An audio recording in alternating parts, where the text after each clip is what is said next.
Hello everyone, welcome to electrical engineering skills and welcome to our official YouTube channel.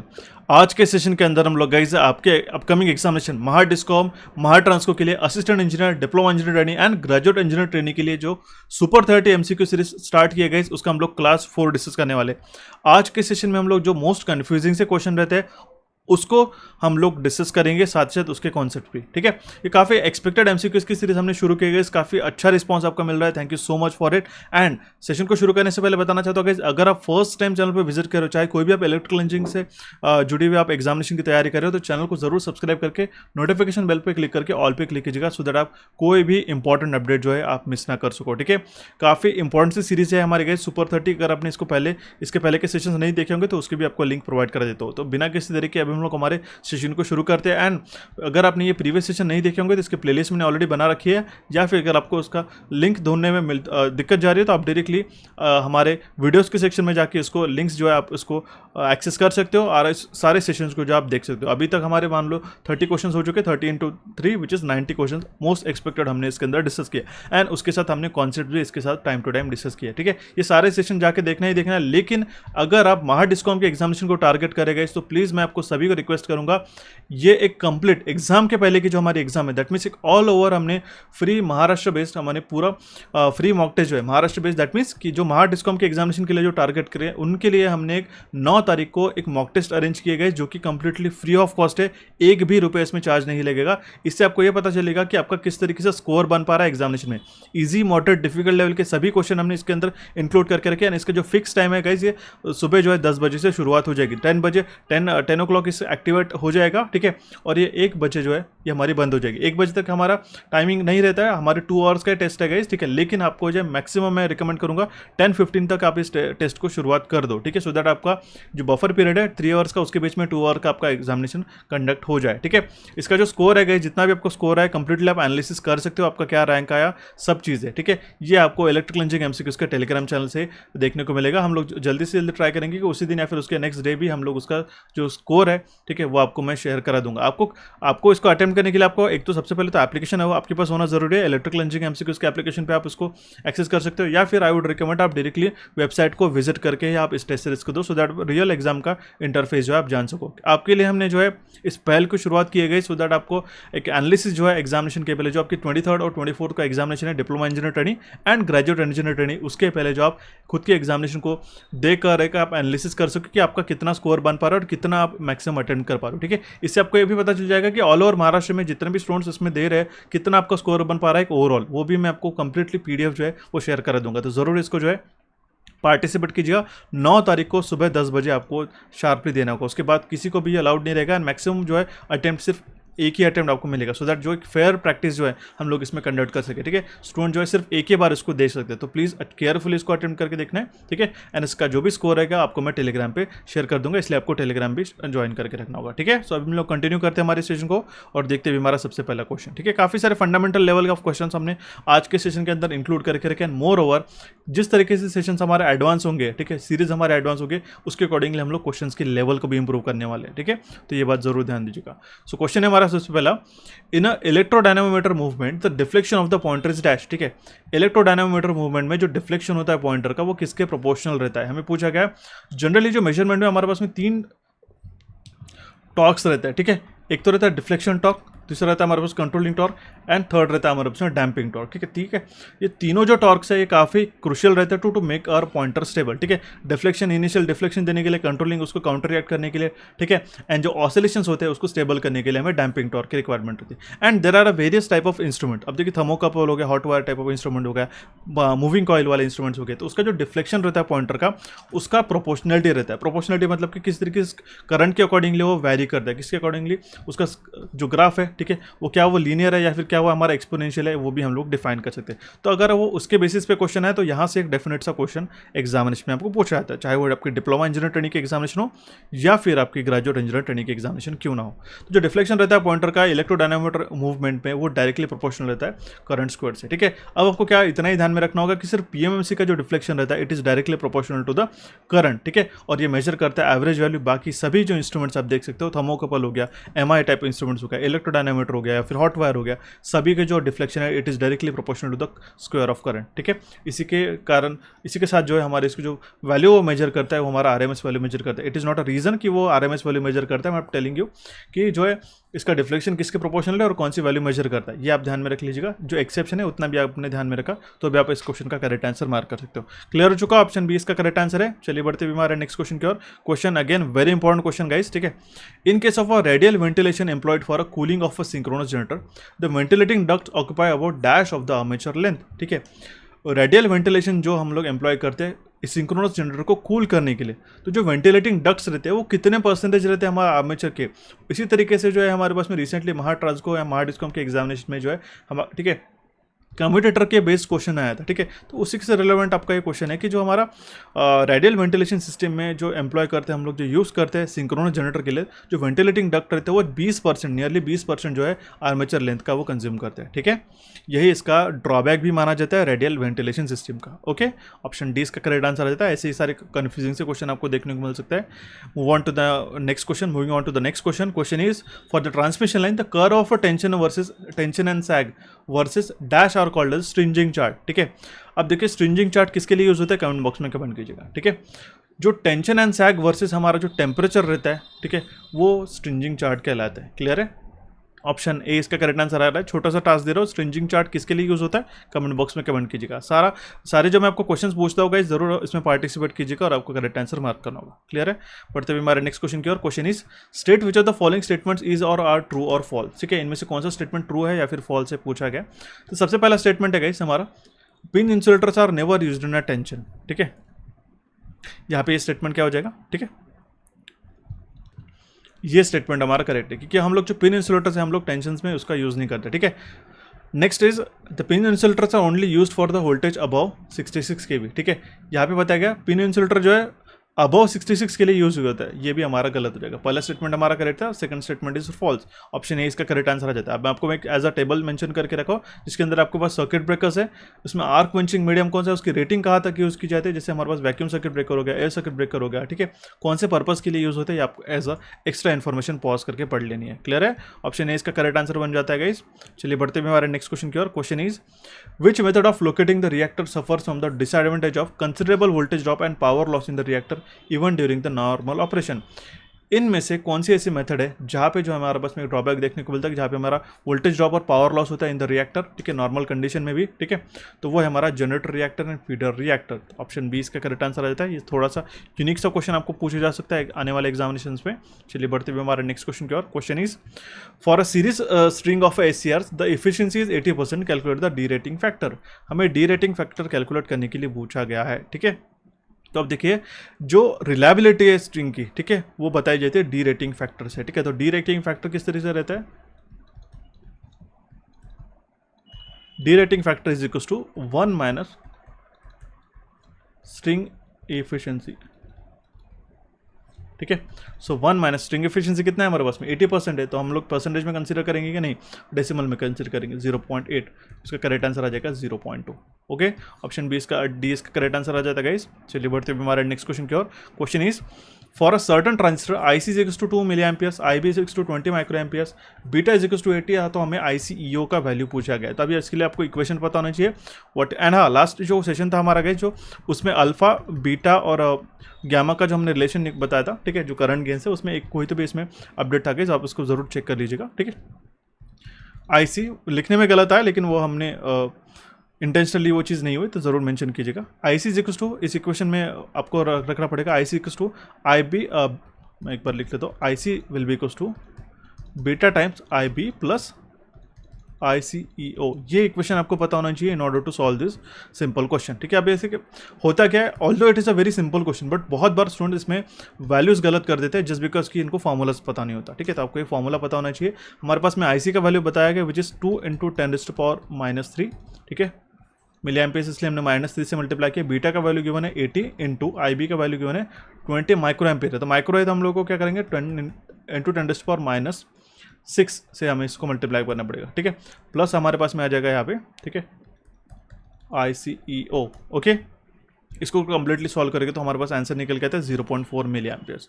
Option B will be the correct answer in this case. Simple सा question था, ये calculation आपको जरूर perform करने के, मैं आपको बार बार जानबूझ के देता हूँ। अगर आप चाहते हो कि ये कैलकुलेशन भी मैं कराऊँ तो वो मुझे जरूर कमेंट बॉक्स में कमेंट करके बताइएगा, ठीक है। चलिए बढ़ते हुए हमारे नेक्स्ट क्वेश्चन की ओर। Again we have a question which is, in order to reduce the voltage drop in a various sections, distant point of the ring distributor are joined through the conductor is called as dash। ठीक है, हमें voltage drop जो होते हैं various sections में, ठीक है, उसको रिड्यूस करने के लिए जो डिस्टेंट पॉइंट रहता है, ठीक है, दूर के पॉइंट्स, वो जो है एक रिंग डिस्ट्रीब्यूटर में कनेक्ट किए जाते हैं। तो उस कनेक्शन को हम लोग क्या कहते हैं, उसको हम लोग कहते हैं इंटरकनेक्टर गाइस। सिंपल सा क्वेश्चन था, ऑप्शन बी इसका करेक्ट आंसर आ जाता है गाइस, ठीक है। ये जो है हमारा ये इंटरकनेक्टर है, ओके। अगर आपको हमारे सेशन पसंद आ रहा है तो चैनल को जरूर सब्सक्राइब कीजिएगा गाइस, मैं आपको बार बार नोटिफाई करूंगा, सो दैट हमें भी एक बूस्ट मिलता है और हमें भी एक मोटिवेशन मिलता है इसी तरीके से क्वालिटी और अफोर्डेबल कंटेंट आपके लिए टाइम टू टाइम प्रोवाइड करने के लिए, ठीक है। क्वेश्चन इज, इंडिया के अंदर जो वोल्टेज रेंज रहती है हमारे पास में, ठीक है, 251 से लेकर 650 वोल्ट के बीच में, वो कौन से रेंज के वोल्टेज है ये हमें पूछा गया, ठीक है। तो voltage in the range of from the 251 to 650 volt is called as a dash voltage, so it is known as a medium voltage, ठीक है।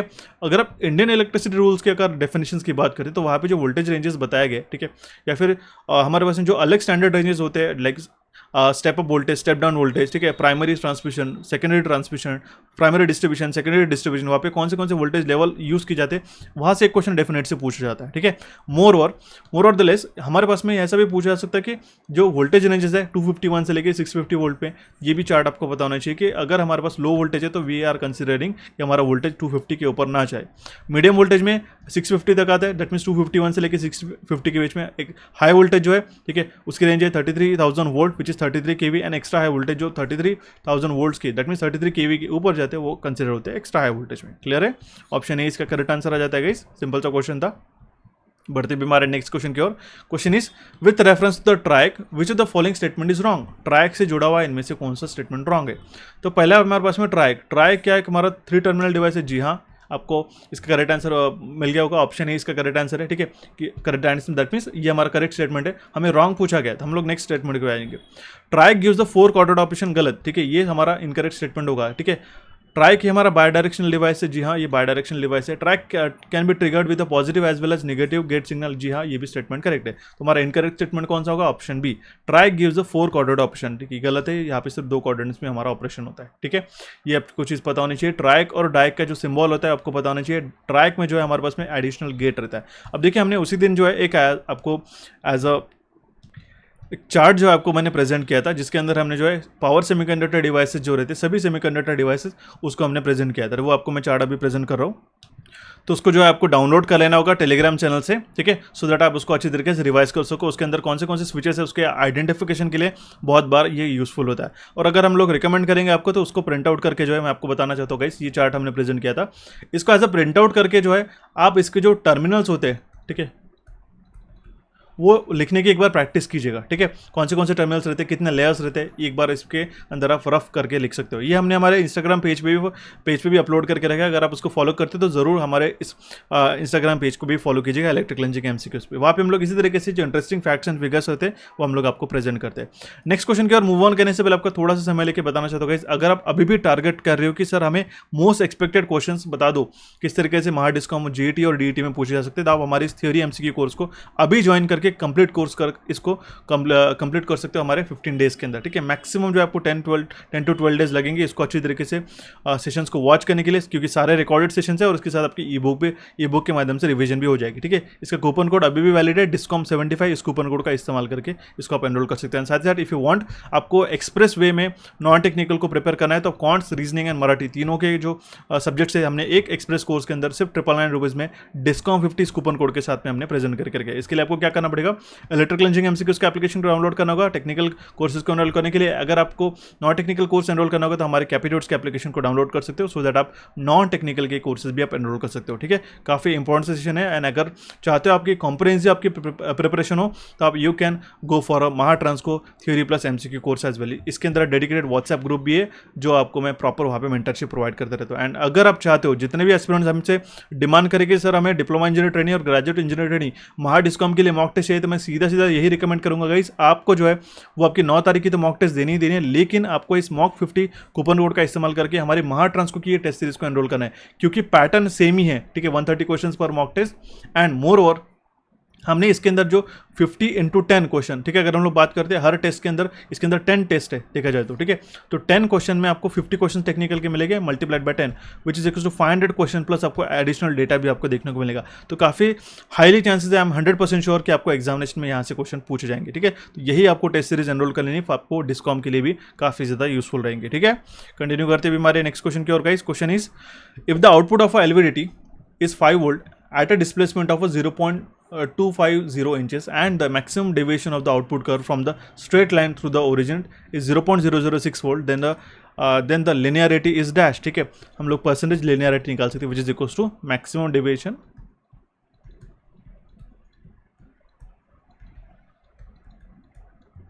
deviation divided by the full scale value,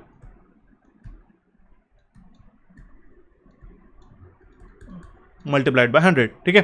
तो हमारे पास में जो मैक्सिमम डेविएशन है, ठीक है, वो कितना आ रहा है 0.006 divide by full scale value कितना आ जाएगा हमारे पास में, ठीक है, वो आएगा हमारे पास में 5 volts, okay, divide by 5 into 100, okay. इसको अगर आप सॉल्व करते तो हमारे पास वैल्यू निकल के 0.12%। ऑप्शन सी इसका करेक्ट आंसर है। अब देखिए यहाँ पे कंफ्यूजन बहुत बार हो सकता है, 0.12% एंड 1.2%, क्या इतना डिफरेंस है, 12% भी यहाँ पे गिवन है, ठीक है। तीनों ऑप्शन में बहुत बार कंफ्यूजन हो सकता है, तो आपको जो है रिकमेंडेशन यही रहेगा, जो आप डेसिमल पॉइंट्स की मल्टीप्लिकेशन करते हैं उसकी जरूर प्रैक्टिस कीजिएगा। आप रफ शीट लेके 0.15 इंटू 0.14 इस तरीके से आपके आर्बिट्री कोई भी वैल्यूज को लेकर आप मल्टीप्लिकेशन की प्रैक्टिस जरूर कीजिएगा। आई एम 100% श्योर ये आपको काफी ज्यादा मदद करेगा, ठीक है। बढ़ते हुए हमारे नेक्स्ट क्वेश्चन की ओर और कंटिन्यू करते हैं हमारे नेक्स्ट क्वेश्चन को। Question is which of the following is a resistive pressure sensor, ठीक है, इनमें से कौन सा एक रेजिस्टिव प्रेशर सेंसर है, तो वो है हमारा strain gauge. Option B will be the correct answer in this case, ठीक है। होता क्या है, जो डिस्प्लेसमेंट होता है प्रेशर के कारण, ठीक है, उसके अकॉर्डिंगली हमारा रेजिस्टेंस चेंज होता है एंड वो हमारा प्रोपोर्शनली हम लोग उसको एक्चुएट कर सकते हैं एज एक्चुएटिंग क्वांटिटी करके, सो दैट हमारी जो लीनियरिटी है according to the pressure sensitivity वो हम लोग उसको एक कैलिब्रेट करके उसका यूटिलाइज कर सकते हैं ट्रांसड्यूसर एज अ ट्रांसड्यूसर करके, ठीक है। तो करेक्ट आंसर आ जाता है हमारे पास में ऑप्शन बी, स्ट्रेन गेज जो है ये हमारा रेजिस्टिव प्रेशर सेंसर है, ठीक है। Option B will be the correct answer in this case. Let's move on to the next question. Question is अगर हमें ट्रू और फॉल्स के माध्यम से यहाँ पे क्वेश्चन पूछा गया, देखिएगा। Question is with reference to the nuclear power plant which of the following statement is और आर फॉल्स, ठीक है, ट्रू और फॉल्स, इनमें कौन सा स्टेटमेंट ट्रू है या फिर फॉल्स है, इन दोनों स्टेटमेंट में से पूछा जा रहा है। First statement is usually the graphite rods are used as a moderator, ठीक है। अब देखिए गाइस, ग्राफाइट रॉड जो है एज अ मॉडरेटर करके हम लोग यूज़ करते हैं और जो कंट्रोल रॉड रहते हैं वो कैडमियम के रहते हैं। दोनों भी स्टेटमेंट हमारे करेक्ट हो जाएगा, ठीक है। जब भी हमारे कैडमियम रॉड जो हम लोग रिएक्टर के अंदर यूज करते हैं, पुश करते हैं, ठीक है, तो हमारा फ्यूजन रेट डिक्रीज हो जाता है और जब हम लोग उसको निकालते हैं तो हमारा फ्यूजन रेट इंक्रीज हो जाता है। तो एज अ हमारा जो कंट्रोल रॉड रहते हैं वो कैडमियम के रहते हैं और जो ग्राफाइट रॉड है एज अ मॉडरेटर करके यूज किए जाते हैं। क्लियर है, ऑप्शन बी इसका करेक्ट आंसर आ जाता है। That mean both the statements are true. Next question is which of the following is not a part of a steam generating subsystem in a steam power plant? Steam power plant की अगर हम लोग बात करते हैं, इनमें से कौन सा कंपोनेंट उसके अंदर यूज नहीं किया था, ठीक है। बॉयलर उसके अंदर यूज होता है, इकोनॉमाइजर यूज किया जाता है, जो हम लोग as a energy efficiency device करके भी हम लोग उसका एज यूज करते हैं। सुपरेटर का भी इसमें इस्तेमाल होता है, ठीक है। लेकिन यहाँ पे करेक्ट आंसर आएगा हमारे पास में ऑप्शन डी, इलेक्ट्रोस्टैटिक प्रेसिपिटेटर। क्यों? क्योंकि not a part of a steam generating subsystem, ठीक है। अब आप कहोगे कि सर ये इलेक्ट्रोस्टैटिक प्रेसिपिटेटर तो हमारे थर्मो पावर प्लांट में यूज किया जाता है चिमनीज के अंदर, ठीक है, लेकिन ये स्टीम जनरेटिंग सबसिस्टम का पार्ट नहीं। सबसिस्टम की बात करते थे, यहाँ पे जो बॉयलर आता है हम लोग के ऐश देखिए कोल प्लांट और यहाँ पे ऐश हैंडलिंग प्लांट रहता है, ठीक है। तो हमारे पास में जो बॉयलर आता है, ठीक है, सुपरेटर आता है, ओके, अगर हमारे पास इकोनॉमाइजर आता है, ये सारी चीज़ें होती है, ये स्टीम जनरेटिंग सबसिस्टम के पार्ट होते हैं। लेकिन इलेक्ट्रोस्टैटिक प्रेसिपिटेटर ये हमारा जो बॉयलर का जो पार्ट है, ठीक है, स्टीम जनरेटिंग सबसिस्टम का पार्ट नहीं आता, ठीक है। तो इसलिए इसका करेक्ट आंसर आ जाएगा हमारे पास में ऑप्शन डी। चलिए बढ़ते हुए हमारे नेक्स्ट क्वेश्चन की ओर। Question is each atom of arsenic has a dash valence electrons, ठीक है। तो हर एक जो आइटम्स है आर्सेनिक के, इसके अंदर कितने वैलेंस इलेक्ट्रॉन्स रहते हैं, उसके अंदर 5 वैलेंस इलेक्ट्रॉन्स रहते हैं। एक स्टैंडर्ड सा क्वेश्चन बहुत बार पूछा जा सकता है गाइस आपको लिए, हालांकि आई डोंट थिंक कि अभी भी आपको ये पूछा जाएगा, लेकिन ग्रेजुएट इंजीनियर यानी कि डिप्लोमा इंजीनियर ट्रेनिंग के एग्जामिनेशन में बेसिक सा क्वेश्चन पूछा जा सकता है, जहाँ पे आपको जो डोनर टाइप जिसको हम लोग एन टाइप ऑफ इंप्योरिटीज कहते हैं, फिर एक्सेप्टर टाइप जिसको हम लोग पी टाइप ऑफ इंप्योरिटीज कहते हैं, जिसको हम लोग ऐड करने के बाद हमारा सेमीकंडक्टर एक एक्सट्रेंसिक टाइप ऑफ सेमीकंडक्टर में कन्वर्ट हो जाता है, उसका आपको एग्जाम्पल बन सकते हैं। जैसे कि donor type of impurities are known for pentavalent impurities और accepted type of impurities are known as a trivalent impurity, जिसके एग्जांपल्स है पेंटावैलेंट के इंप्योरिटीज के arsenic, antimony, bismuth and phosphorus. Trivalent के एग्जांपल्स है boron, gallium, indium and aluminium. Clear है, option A इसका correct answer रहता है। बेसिक सा क्वेश्चन था। बढ़ते भी हमारे नेक्स्ट क्वेश्चन की ओर। Question is in a single phase half wave control rectifier the firing angle is 30 degree and if the load is purely resistive find the conduction period of the SCR. हमें simple सा conduction period पूछा गया, ठीक है। अगर हम लोग निकालेंगे तो पाई माइनस अल्फा, इससे हम लोग निकाल सकते हैं, ठीक है। तो हमारे पास में कितना हो जाएगा इस, ठीक है, 180 माइनस हमारे पास फायरिंग एंगल जो है अल्फा का वैल्यू है 30 डिग्री, ठीक है, which is equal to 150 degree. तो हमारा कंडक्शन एंगल कितना आ जाएगा, ऑप्शन सी। यहाँ पे आपको प्योरली रेजिस्टिव हमने इसलिए मेंशन किया। अगर मुझे बताओ क्या ये प्योरली इंडक्टिव होता तो हम लोग इस तरीके से निकाल पाते या नहीं, कमेंट बॉक्स में जरूर कमेंट कीजिएगा, ठीक है। चलिए बढ़ते हुए हमारे नेक्स्ट क्वेश्चन की ओर। क्वेश्चन इज अगेन हमें ट्रू और फॉल्स के माध्यम से क्वेश्चन पूछा गया with reference to the cooling of alternator. अगर हमें कूलिंग ऑफ अल्टरनेटर के बारे में दो स्टेटमेंट्स बताए गए तो कौन सा इसमें से करेक्ट होगा या नहीं होगा, हमें पूछा गया। वाटर कूलिंग जो है हमारी सस्ती होती है हाइड्रोजन कूलिंग से, जी हाँ, the water cooling is cheaper than the hydrogen cooling, statement correct है। Next is water cooling is less efficient than the hydrogen cooling, yes definitely जो हाइड्रोजन कूलिंग है काफी इफेक्टिवली वर्क करती है देन द वाटर कूलिंग। तो both statements are correct, इसलिए correct answer आ जाएगा option A. That means both the statement given in the context of a cooling of alternators are true. Option A will be the correct answer in this case. Let's move on to the next question, which is again fundamental question और इसी के जुड़े हुए मैंने आपको question बताया भी था। इनफैक्ट जो तीन टर्मिनल्स रहते हैं एससीआर के, ठीक है, उनका नाम क्या है। एससीआर के तीन टर्मिनल्स रहते हैं anode, cathode and gate. Simple है, एनोड, कैथोड एंड गेट, ठीक है।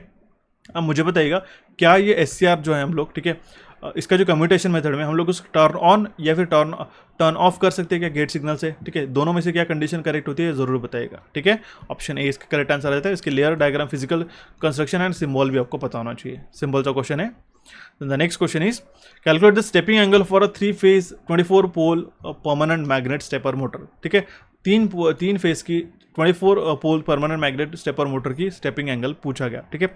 Stepping angle is given by alpha is equal to 360 degree divided by N into P.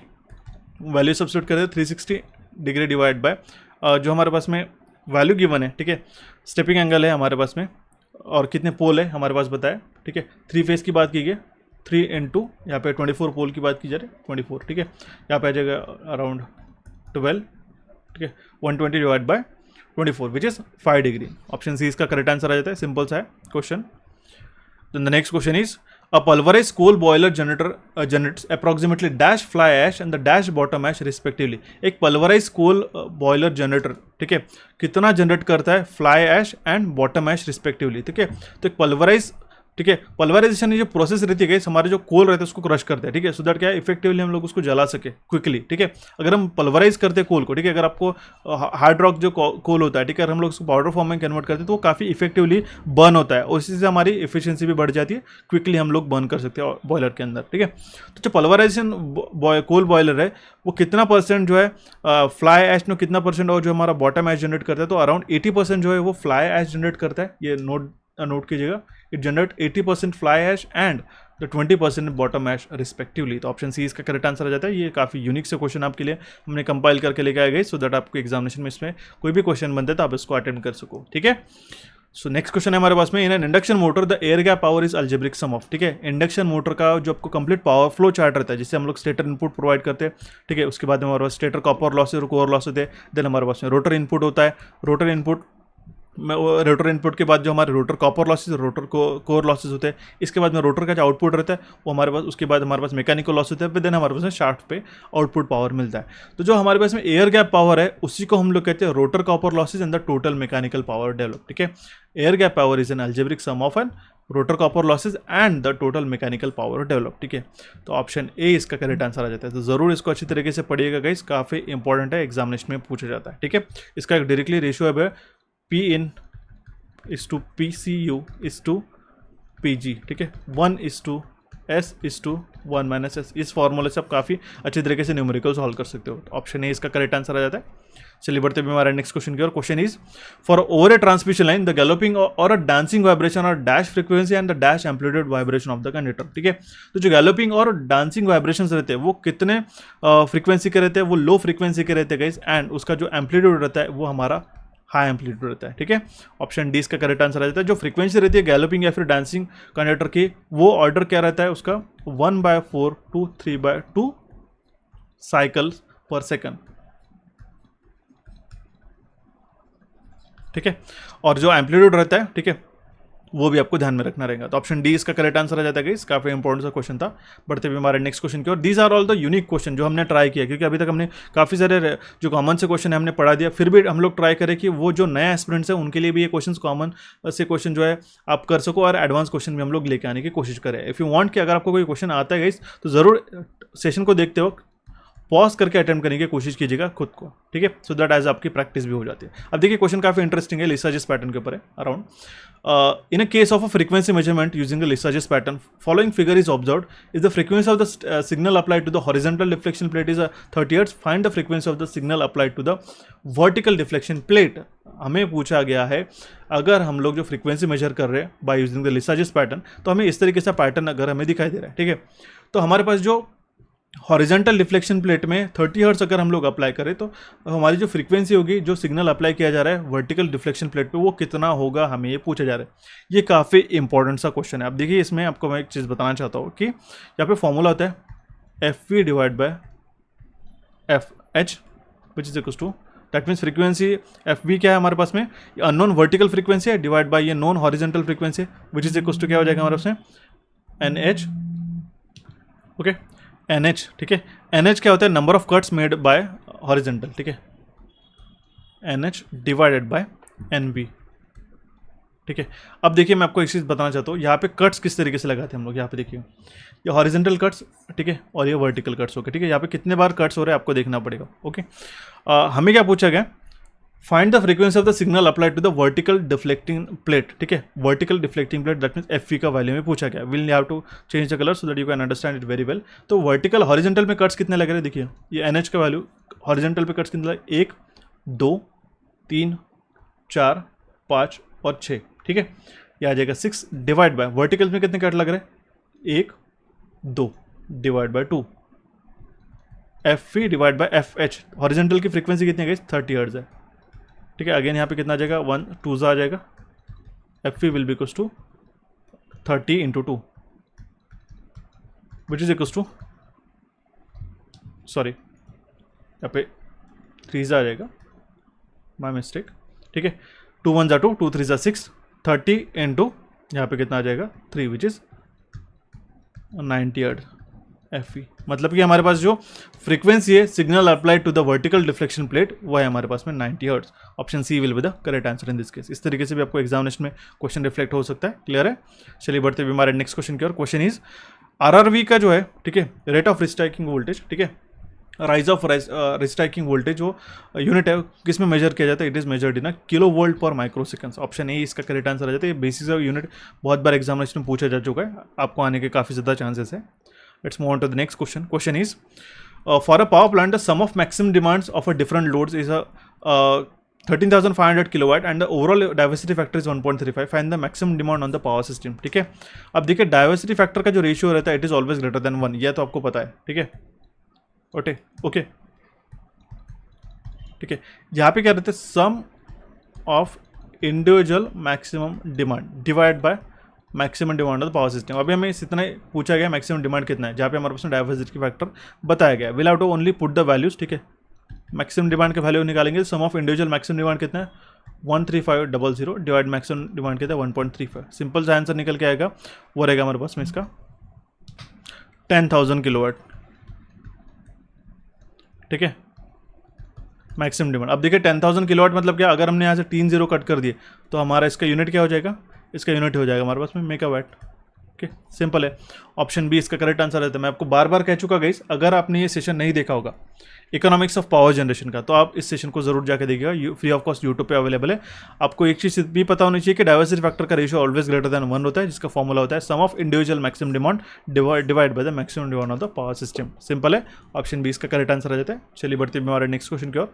Question is which are the following power switches has only 2 terminal, इनमें से कौन से power switches में सिर्फ 2 ही terminals रहते हैं, सिंपल सा कौन सा करेक्ट आंसर है इसका, वो है डायक, ठीक है। डायक का सिंबल आप देखिएगा, अगर ट्रायक की बात करें तो यहाँ पे गेट सिग्नल यहाँ पे अप्लाई होता है, ठीक है। इसलिए मैं आपको कहा कि इसका जो कंस्ट्रक्शन फिगर है वो भी आपको पता होना चाहिए, साथ ही साथ आपको सिंबल एंड उसके टर्मिनल्स पता होना जरूरी है, ओके। ऑप्शन ए इसका करेक्ट आंसर आ जाएगा। Let's move on to the next question.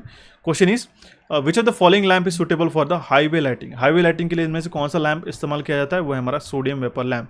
अब मुझे बताओ सोडियम वेपर लैम्प का इनिशियल और हमारा फाइनल ग्लो कौन से कलर का आता है, ठीक है, या फिर ग्लो कौन से कलर का आता है, इसका वोल्टेज की रेंज कितनी होती है, कमेंट बॉक्स में कमेंट जरूर कीजिएगा. Okay, option B will be the correct answer in this case. अब क्योंकि ये महाडिस्कॉम का पेपर है, इस केस में ये आपको एलिमिनेशन से भी क्वेश्चन डेफिनेटली पूछे जाएंगे. Next question is to prevent the unauthorized person from climbing the poles of overhead lines. A barbed wire is wrapped around the poles at the height of dash from the ground for at least 1 meter. ठीक है, तो उसका height कितना होता है हमें पूछा जा रहा है. ठीक है, तो वो है हमारा 2.5 मीटर्स का. ठीक है, कितने हाइट पे वो लगाए जाते हैं बार्ब्ड वायर, इस तरीके से अनऑथराइज एक्सेस. ठीक है, अनऑथराइज पर्सन को उसके ऊपर से चढ़ने से रोकने के लिए जो वायर लगाए जाते हैं वो 2.5 मीटर्स पे लगाए जाते हैं. सिंपल है, ऑप्शन डी इसका करेक्ट आंसर आ जाता है. चलिए बढ़ते भी हमारा नेक्स्ट क्वेश्चन की ओर. क्वेश्चन अगेन वेरी सिंपल है.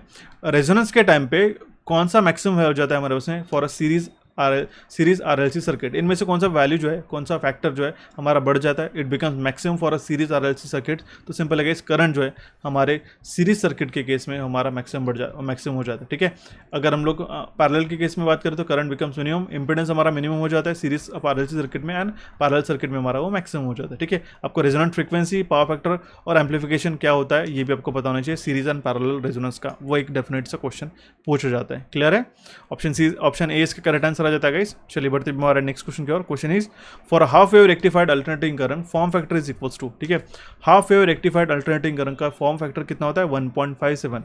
ऑप्शन ए इसका करेक्ट आंसर आ जाता है. काफी सिंपल सा क्वेश्चन है. आपको half wave rectified wave form का RMS वैल्यू, ठीक है, average value, form factor and peak factor तीनों पता होने चाहिए. ठीक है, ऑप्शन ए इसका करेक्ट आंसर है. हमारा प्रयास यही रहता है कि आपको मैं मैक्सिमम डेटा प्रोवाइड कर सकूं, सो दैट आप एग्जामिनेशन में उस डेटा से आप क्वेश्चन मैक्सिमम अटेम्प्ट कर सको. ठीक है, ऑप्शन ए इसका करेक्ट आंसर आ जाता है. नेक्स्ट सेशन के लिए मैं आपको क्वेश्चन छोड़ के जा रहा हूँ. Question is dash opposes the creation of magnetic flux in it. ठीक है, इनमें से कौन सा ऑप्शन करेक्ट होगा कमेंट बॉक्स में कमेंट करना होगा. ठीक है, अगर आपने अभी तक हमारे मॉक टेस्ट को एनरोल नहीं किया होगा तो जरूर आज ही एनरोल करिएगा. महाडिस्कॉम के एग्जामिनेशन में जरूर उसमें से काफ़ी सारे क्वेश्चन आपको देखने को मिलेंगे. ठीक है, क्योंकि काफ़ी कॉम्प्रिहेंसिव हमने इसके अंदर डेवलप किया. और अगर आपने कोर्सेज एनरोल करके सारे सेशन अभी तक नहीं देखे हो तो इसमें कोई भी आप रिस्क ना लेते हुए आप इसको एनरोल करके सारे सेशन को कंप्लीट करना है, सो दैट आप एग्जामिनेशन में मैक्सिमम स्कोर कर सको. ठीक है, क्योंकि आपके लिए काफ़ी गोल्डन अपॉर्चुनिटी रह चुकी है गाइस. आपके आने वाले एग्जामिनेशन को आप बाय हुक और क्रुक अच्छी तरीके से आपको अटेम्प्ट करके निकालनी है. ठीक है, सो दैट आपको जितना भी डेटा हम लोग प्रोवाइड कर रहे हैं वो आपको देख के जाना होगा गाइस. ठीक है, एंड अगर आप चाहते हो कि नॉन टेक्निकल भी आपका स्ट्रांग होकर आपका इजीली फ्लॉलेस सिलेक्शन हो जाए तो आप इस कोर्स को भी एनरोल कर सकते हो. ठीक है, आज का सेशन कैसा लगा जरूर मुझे कमेंट बॉक्स के माध्यम से कमेंट करके बताइएगा. हमारे चैनल कैपिट्यूड्स और इलेक्ट्रिकल इंजीनियरिंग एमसीक्यूज को यहाँ पे आप क्लिक करके सब्सक्राइब कर सकते हो गाइस. टेलीग्राम चैनल से जुड़े रहेगा सो दैट आपको important time to time update मिलते रहे. कोई भी क्वेरी आती है तो हमें कमेंट बॉक्स के माध्यम से कमेंट कर सकते हो गाइस. मिलते हैं अभी हमारे नेक्स्ट सेशन में. I wish you all the best for your examination and thank you for watching this session. Have a nice day.